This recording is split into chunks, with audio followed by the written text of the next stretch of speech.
For this, they see you as weak, not because you're less intelligent, not because you don't work hard, but because you keep practicing a version of being nice that teaches people they can ignore your boundaries without consequences. You might call it kindness. They interpret it as permission. And here's the uncomfortable truth. Respect doesn't disappear in one dramatic moment. It fades in small transactions. A yes you didn't mean. A smile you used to hide discomfort. An apology you offered just to smooth the air. A silence you chose so nobody would be upset. Little by little, people learn how to treat you. So let's be clear. Being kind is not the problem. Being kind without limits is. Today, you'll learn 5 nice attitudes that destroy your authority, and what to do instead so you can stay warm, decent, and human, while also being respected. And stay until the end, because behavior 5 is the one most people are proud of. They call it being selfless. They call it being a good person, but if you keep doing it the wrong way, it will drain you and quietly train everyone around you to undervalue you. The Stoics were never interested in being liked. They were interested in being steady. Marcus Aurelius wrote to himself about holding his ground with calm. Epictetus taught that your power is in what you control, your choices, your words, your boundaries. Seneca warned about a life spent trying to satisfy everyone. You end up belonging to everyone and to yourself, to no one. Stoicism doesn't teach you to become cold, it teaches you to become clear. Because real kindness is not fear wearing a polite mask. Real kindness is respect, starting with respect for yourself. Behavior. 1. Saying yes when you want to say no. This is the classic. You say yes to avoid discomfort. You say yes to avoid conflict. You say yes because it's not a big deal. And maybe each time it really doesn't feel like a big deal, until your life becomes a collection of other people's priorities. Every time you say yes against yourself, you send a lesson. My time is flexible, my energy is available, my limits are negotiable. People don't even need to be cruel to take advantage of that. Most of the time, they simply adapt to what you allow. At first, you look helpful, dependable, easygoing. But something strange happens with always yes people. Others stop asking politely. They start assuming. And after assumptions come expectations. And after expectations comes entitlement. Authority is not loudness. Authority is weight. When your words have weight, your yes means something. When you are always available, your yes becomes cheap. And what's cheap is rarely respected. What to do instead is not to become aggressive, it's to become precise. Try this. I can't do that. Full stop.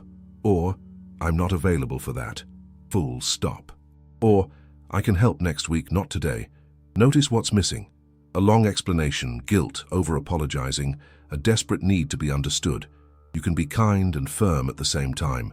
A calm no is a form of self-respect, and self-respect is the foundation of authority. Behavior 2. Apologizing for everything. Apologizing when you make a mistake is maturity, but apologizing as a reflex, even when you did nothing wrong, sends a quiet message. My presence is a burden. Sorry to bother you. Sorry for asking. Sorry I'm like this. Sorry, If you do this constantly, people begin to feel something even if they can't name it. You don't feel entitled to take up space, and if you don't claim your space, others will. Many people over-apologize because they fear rejection. They want to be accepted to avoid tension, to keep the peace. But the result is the opposite. You look uncertain, and uncertainty invites people to lead you, dismiss you, or talk over you. Here's a small shift that changes everything. Replace unnecessary sorry with thank you. Instead of sorry I'm late, say thank you for waiting. Instead of sorry for the long message, say thank you for reading. Instead of sorry to ask, say thank you for your help. Same situation, completely different energy. One sounds like you are shrinking. The other sounds like you are grounded, and grounded people are respected. Behavior. 3. Avoiding conflict at all costs. This one goes deeper because it hides behind the word peace. A lot of people think avoiding conflict is emotional intelligence, but avoiding all conflict is usually fear.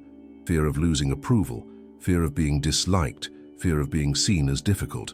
The problem is that when you never express discomfort, it doesn't vanish. It accumulates. It turns into resentment. It turns into passive aggression. It turns into emotional explosions that surprise everyone, including you. Emotionally strong people don't look for fights, but they also don't run from uncomfortable conversations. They understand something simple. Respect is maintained with honesty, not silence. A clear boundary today prevents a bigger problem tomorrow. And pay attention to this. The people who always avoid conflict are often the first to be ignored when decisions matter. Why? Because they never take a position. They never show where they stand. And if nobody knows where you stand, they won't build around you. They'll walk around you. What to do instead is to practice clean confrontation. Clean confrontation is not drama. It's clarity. I'm not okay with that. I disagree. That doesn't work for me. Let's talk about what happened. Your voice does not have to be sharp to be strong. Calm truth is stronger than emotional performance. Behavior. 4. Over-explaining and over-justifying. This one is subtle. You give an opinion, and then you defend it with 10 reasons. You make a decision, and then you present a full courtroom case.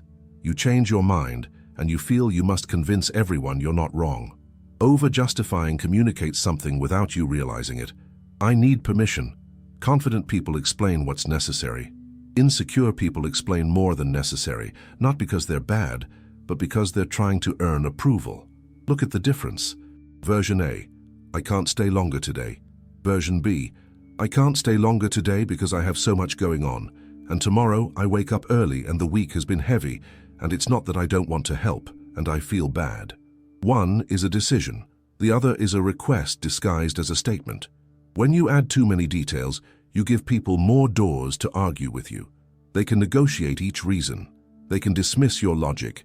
But when you keep it simple, there is nothing to debate. You can still be respectful. I won't be able to do that. I've decided to go another direction. I'm not comfortable with that. If they push for reasons, you can repeat calmly, I understand, I'm still not available. Or, I hear you. My answer is still no. Authority is often just consistency. Behavior. 5. Putting everyone's needs before yours. This is the one society applauds. This is the one people call noble.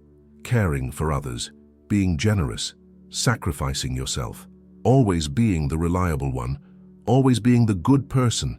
And yes, caring is beautiful, but when you always put yourself last, something breaks. You get tired, you empty out, you start losing your own life. And the worst part is that people get used to it, not always because they are evil, but because you trained them to expect your self-erasure. If you want the clearest rule in human behavior, it's this: people value you at the level you value yourself, not in words, in actions. If you never rest, your rest becomes unimportant. If you always adjust, your comfort becomes irrelevant. If you always give, your time becomes free.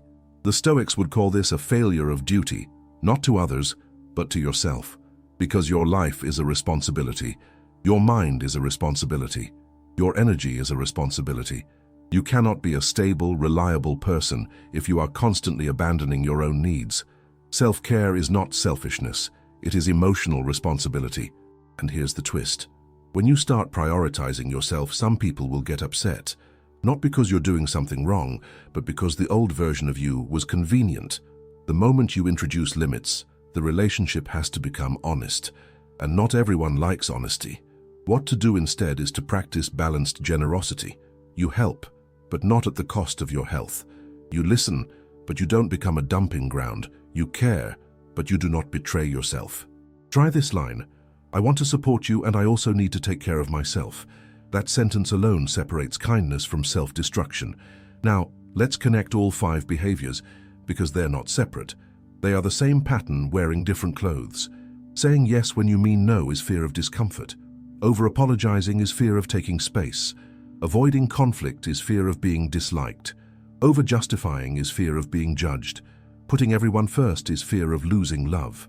So the real enemy is not kindness, it's fear. And the solution is not arrogance, it's boundaries.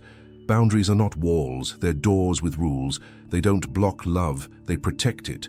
Because love without respect becomes control, and kindness without limits becomes weakness. If you recognized yourself in any of these, don't judge yourself. Most people learned these habits as kids. Don't upset anyone. Don't say no. Be polite. Be easy. don't cause problems. But the adult world rewards something different: clarity, steadiness, self-respect. And remember this, the right people do not leave when you set boundaries. They adjust, they respect you more, they feel safer around you because you are predictable and honest. So here's your challenge: pick one behavior, just one, and practice the opposite this week. Say one clean no. Replace one sorry with thank you. Have one honest conversation you've been avoiding. Give one simple answer without defending it. Put one of your needs on the calendar and protect it like it matters, because it does. If this helped you see yourself more clearly, like the video and subscribe to Stoic Spring. Your life will improve when you build the habit of protecting your inner peace and growing in maturity, day by day, decision by decision. And tell me in the comments, which of the 5 behaviors do you struggle with the most, and what boundary are you going to practice this week?